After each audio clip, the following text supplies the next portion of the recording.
కడప జిల్లా బద్వేలు బస్టాండ్ ఆవరణంలో వికలాంగుల భవనంలో వికలాంగుల సమావేశం నిర్వహించడం జరిగింది. ఈ సమావేశానికి రాష్ట్ర అధ్యక్షులు ఎండ్ల ఓబులేసు, పట్టణ అధ్యక్షులు రఫీ అధ్యక్షత వహించగా ఈ సమావేశం జరిగింది. ఈ కార్యక్రమానికి 20 మంది వికలాంగులు హాజరయ్యారు. ఈ సందర్భంగా వారి డిమాండ్స్ వికలాంగులకు పెన్షన్ 6,000 నుండి 10,000 మధ్య పెంచాలని, బద్వేలు పట్టణంలో జరగనున్న కాలనీలను ఏర్పాటు చేసిన విధంగానే వికలాంగుల కాలనీలను తక్షణమే ఏర్పాటు చేయాలి, బద్వేల్ సెంచరీ ప్లాంట్లో ఉపాధి అవకాశాలు కల్పించాలని, వికలాంగులకు సభాభవనం నిర్మించి కట్టాలని, ప్రభుత్వం వికలాంగులకు రిజర్వేషన్స్ అలాగే చట్టంలో సంపూర్ణ అమలును జరిగేలా చూడాలని, వికలాంగుల సంక్షేమ పథకాలు సక్రమంగా నిర్వహించాలి, ఆర్టీసీ బస్సులు వాటిల్లో ఉచితంగా ప్రయాణం చేసేలా పాసులు అందించాలని, 35 కేజీల బియ్యం కార్డులను తక్షణమే ఇవ్వాలని, బ్యాక్లాగ్ ఉద్యోగాలను భర్తీ చేయాలని కోరారు. మాకు ఎలాంటి సదుపాయాలు కల్పించడం లేదు, రాయితీలు మరి పూర్తిగా విస్మరించింది. మాకు రావాల్సిన 3%, 4% రిజర్వేషన్ ఏదైతే ఉందో అది అమలు కావడం లేదు. ఇంకొక విషయం చెప్పాలంటే రాజకీయంగా మాకు రిజర్వేషన్ ఉన్నప్పటికీ అవి కూడా రాని పరిస్థితిలో ఉంది. మరి మేము ఓటుకు పనికిరాము అనే భావనలో ప్రభుత్వం వ్యవహరిస్తూ ఉంది. కానీ మాకు ప్రభుత్వం నుంచి రావాల్సినటువంటి ఏవైతే సంక్షేమం రిజర్వేషన్స్ ఉన్నాయో వాటిని అన్నింటినీ తక్షణమే అమలు చేయాలి. ముఖ్యంగా పెన్షన్స్ వృద్ధులకు మరి పెంచినట్టే వికలాంగులకు కూడా ప్రత్యేకమైనటువంటి 6,000 కానీ 6,000 నుంచి 10,000 మరి పెంచాల్సిన అవసరం ఉంది. మరి డయాలసిస్ పేషెంట్స్కు 10,000 ఇస్తున్నారు.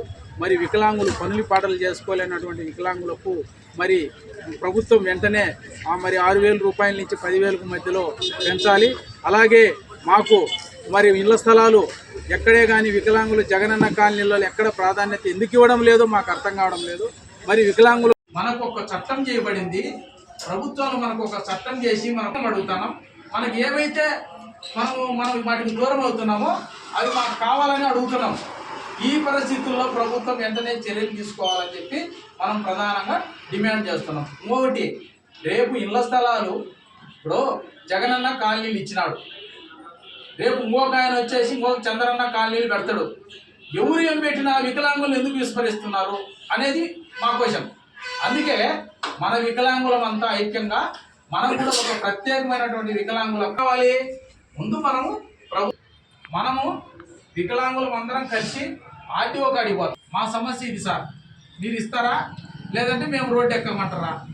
మా యొక్క సమస్యను మీరు పరిష్కరించకపోతే మేము ఏదో ఒక విధంగా అయినా మా హక్కులు మేము పోరాడి సాధించుకుంటాం సార్, ఇది విషయం అని చెప్పి ఫైనల్గా మనం తేల్చి చెప్పాల్సిన అవసరం కూడా వస్తుంది.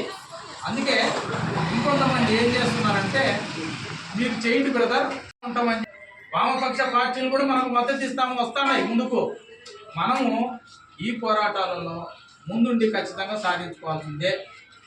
ఇంకొక విషయం ఏంటంటే మనకు ప్రతి ఒక్కరికి పెన్షన్ ఈ నెల నుంచి 3,000 తీసుకున్నారు వృద్ధులు. వికలాంగులకు కనీసం 6,000 రూపాయలు పెన్షను